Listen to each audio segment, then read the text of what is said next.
Entity's Realm, written by FinnsterYall. Chapter 7.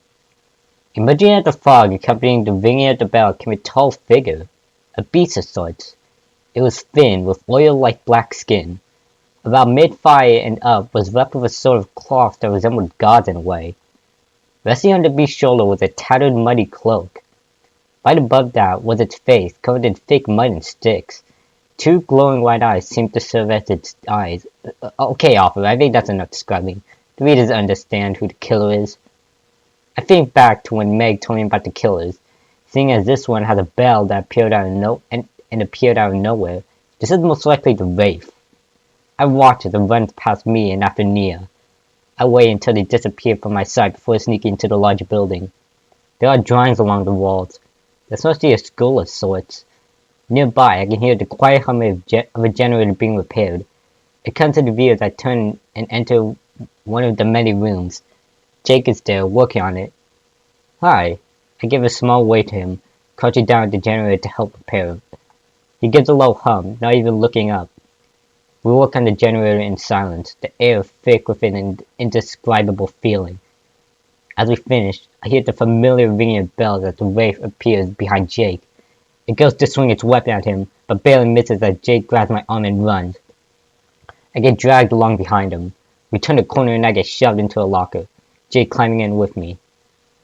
It takes a moment to register, but this locker is not big enough to fit two people in it. Me and Jake are squished very uncomfortably together. I feel the blood rushing to my face. We stay like that for a moment, waiting until we think the coast is clear. After what seems like forever, Jake leaves the locker. I let out a breath that I had been holding. Jake is gone by the time I peek out the locker. Sighing, I climb out, only to bump into something. Something tall. Something I can't see. A bell rings in my ear as the Wraith materializes in front of me.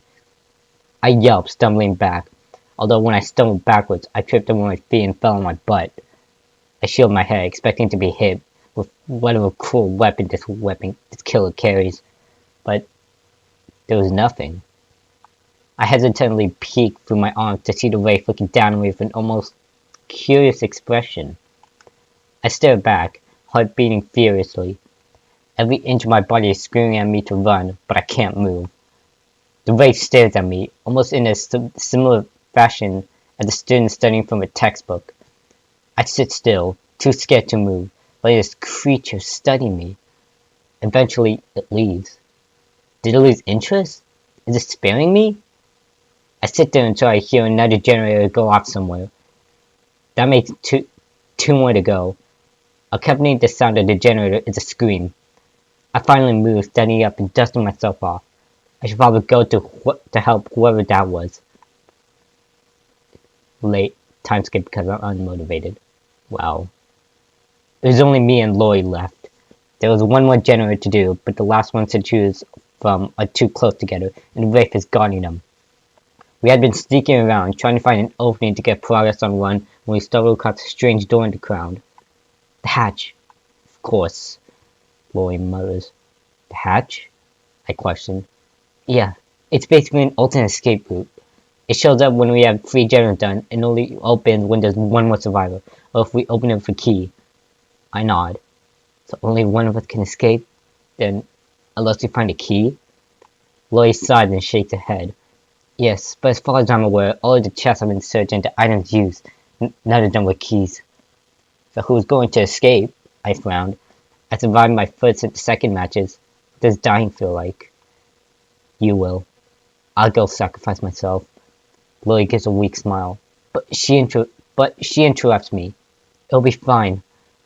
I've already escaped through the hatch multiple times. Okay. Lori nods and stands, looking towards the clustered generators.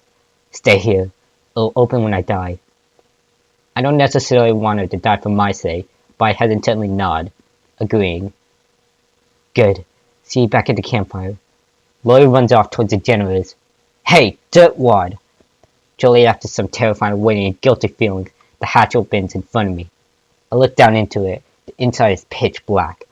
Although I can see what looks to be the beginning of a ladder going down, a whooshing noise is coming from the open. I take a I take a quick glance behind me and climb in. And that's the end of Chapter 7 of the Entity's Realm. I hope you guys enjoyed this video, and as always, never stop scratching everybody. Peace out.